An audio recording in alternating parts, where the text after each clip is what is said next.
Powered by the Inside the Birds podcast. Now, live from inside the Matt Black Kia Studios. It's Football at 4. It's Football at 4, powered by the Inside the Birds podcast here on the Sports Bash.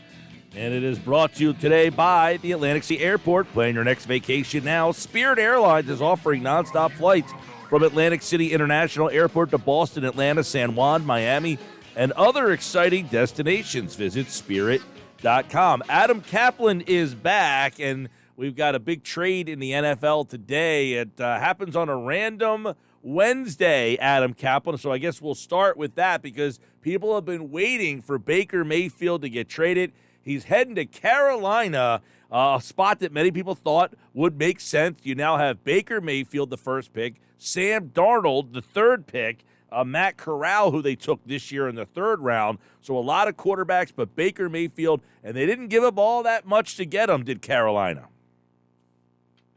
Yeah, it's a conditional 2024 draft pick, which I believe is a fourth-round pick.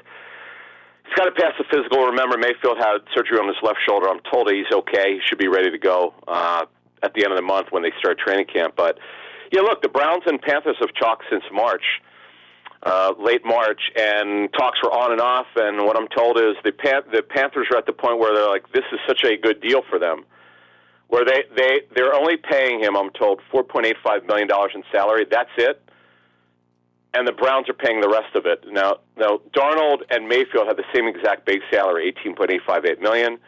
The Browns are responsible for the rest of the cash and whatever their agreement is with the rest of the salary with Mayfield and his agents. But the Panthers, I'm told, are only paying $4.85 million, and that's it. So the Panthers are going this wide open, and it's a wide open competition. I fully expect Mayfield to win it, but he's got to go win it. And they want an upgrade this season because the Panthers, Mike, they've done a lot this offseason. They feel like the roster's really improved. They significantly addressed their bad offensive line, which is one of the worst in the National Football League. They're going to have a minimum of 3 new starters. They're good at receiver. They're good at running back. They have a good defense. They had some guys hurt last season who are back. They just feel like this is maybe the missing element for them to be a playoff team. Right. I mean, for the people out there, Baker Mayfield was hurt last year, but he played through that shoulder injury that you kind of talked about, that he had that shoulder, but he played through the season, and it's one of the reasons why that Browns season didn't go the way they had hoped. Yeah, it's such a shame that Mayfield got hurt because he was so good 2 years ago with Kevin Stefanski, the head coach. And look, he was hurt. He got hurt in week 2. He was never the same. He had a bad shoulder and he had some other injuries, I'm told. But he tried to play through it, which quite frankly they should have shut him down. He physically was just did not look right. And they've moved on. They've got Deshaun Watson as their quarterback. We think.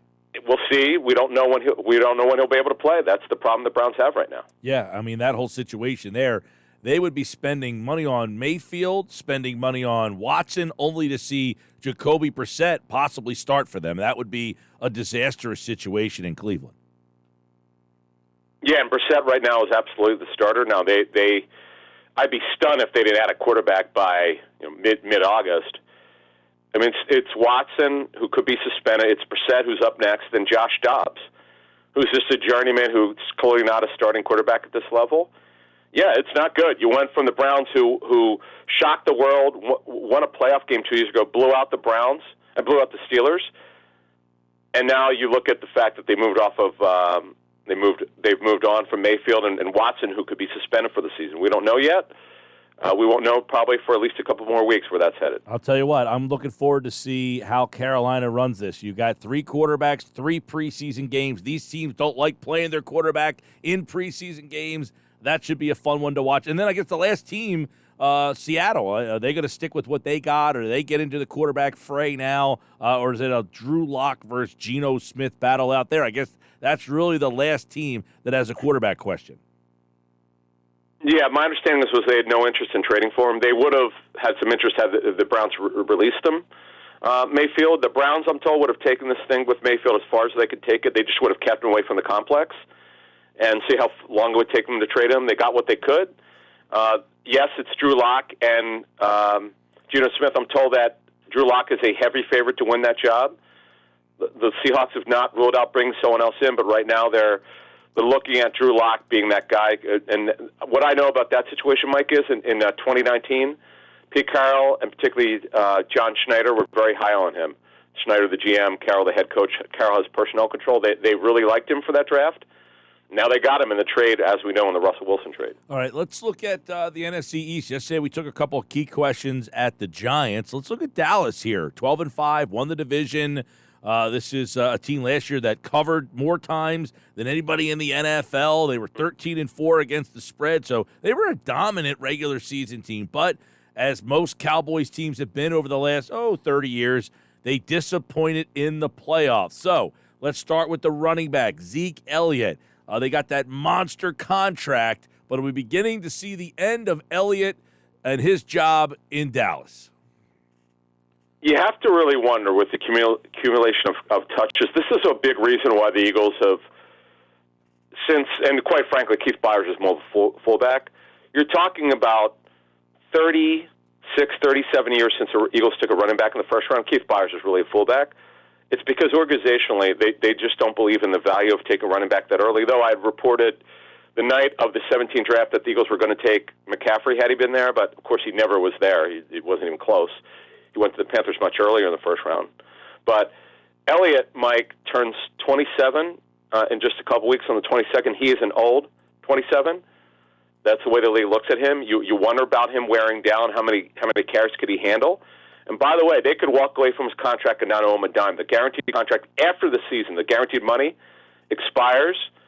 So this could be it for him. He's going to have to play well to come back in 2022. And he also could be looking at a pay cut depending on how he performs. And by the way, Tony Pollard, his backup, who's one of the best backup running backs in the National Football League, he's on the last year of his rookie contract. So if Zeke Elliott's going to have a successful year, and Pollard as well, they're going to have to run behind an offensive line. But are there issues up front for Dallas? Yeah, and they're going to have a minimum of two changes. Their left tackle, Tyron Smith, is back. He's had back problems in his career. He's in his 30s. Zach Martin's back at right guard, and Biadash, the center's back. But they're going to have a new left guard. They're going to have a new right tackle. Tyler Smith, their first-round pick, was drafted to replace Tyron Smith eventually. He's a project who they're going to cross-train at guard. He's a guy that has got a lot of ability, but is very raw. So it's going to take him time to get up to speed. So I'll tell you what, and I mentioned this yesterday with you when we talked about the Giants. If you're going to win against the Dallas Cowboys offensive line, you're going to do it at left guard. You have a chance to beat them at right tackle. The Eagles defensive line matches up really well against this Dallas offensive line. Wide receiver, obviously, they lost a key wide receiver last year, so you got some changes to the wide receiver group. Still pretty good, though. Yeah, well, here's the issue. So, yes, they traded Amari Cooper. They were done with him. They found that he wouldn't have come back one way or the other. They would have cut him if they couldn't trade him. Michael Gallup, who's going to replace him, tore his ACL. They're hopeful for week one. They don't know yet if he'll be ready. CeeDee Lamb's role as a slot receiver will grow. Right now, they don't know who's going to play opposite him. Early on, James Washington came over for Pittsburgh. He's more of a fourth or third receiver. Noah Brown has been there. He's a journeyman. He's been there since 17. He's just a backup. Fehoko is a big possession receiver. He was a fifth-rounder last year out of Stanford. He didn't really play. Jalen Tolbert is the third-rounder this year from South Alabama, who I saw at the Senior Bowl.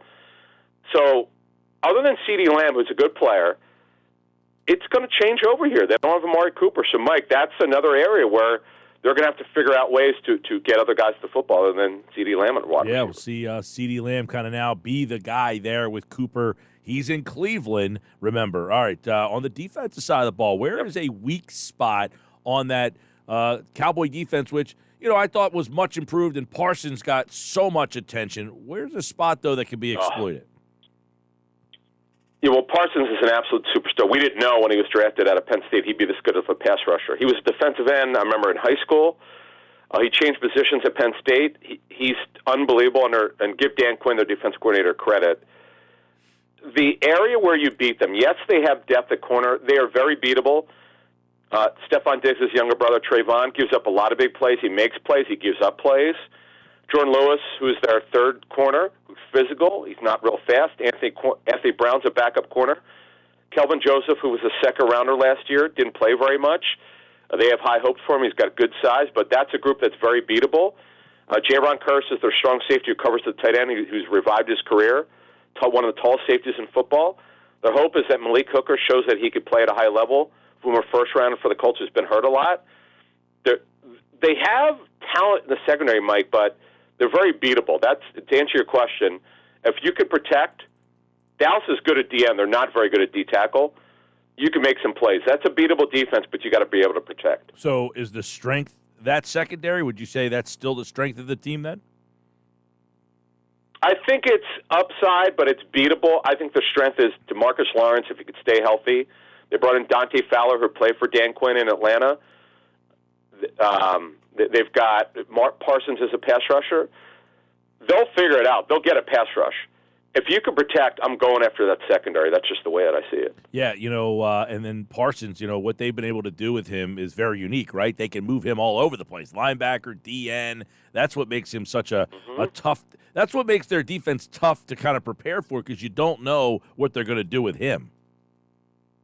Yeah, he's a wild card. He's a joker. A joker's a player that you line up at different positions. Jim Johnson used to do this, the late, great Jim Johnson with the Eagles many years.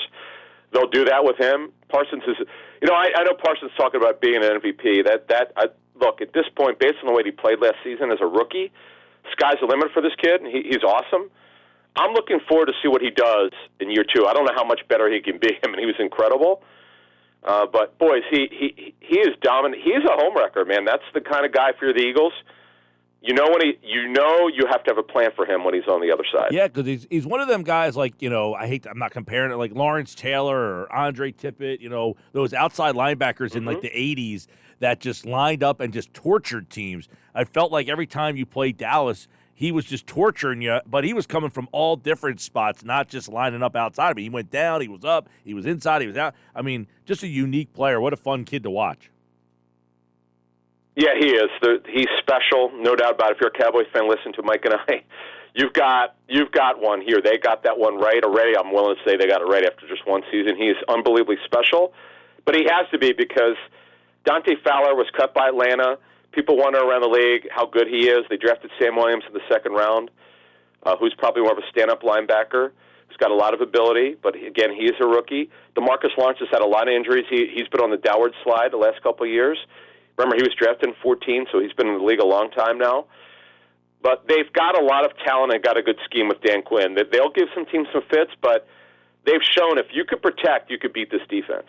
There's a look at Dallas, 12-5. Now, real quick, do you think that team, 12-5, won the division, is better this year, or was last year's team better? Did they miss their opportunity last year? Well, that was a bad loss they had home against the Niners. They were just not in sync. That's when you started hearing the whispers about Mike McCarthy's job security. Don't forget about him at tight end, who's on a franchise tag. He's a good football player. Do I think they're as good? I'm worried about them at wide receiver. That their ability to score is going to be a problem because Michael Gallup, who's terrific and explosive, he's coming off a bad injury. You can't expect him to be the same coming off the ACL injury. Remember, that happened late last season. I think they're slightly off last year's team. And remember, we haven't had a back-to-back champ in, Mike, 18 years. Right. So I'm going against it. We're not turning our picks until late August, but, man, the Eagles are looking really good right now. All right. Adam Caplan, Inside the Birds podcast, Thursday morning, tomorrow, 6 a.m. Get the new one. InsideTheBirds.com and all the Inside the Birds platform. Adam, appreciate it, bud. Thank you. All right, Adam is back next week. Moshe is on Friday, and tomorrow our division previews continue. We'll go to the NFC North with Andrew DeCecco here on the Sports Bash.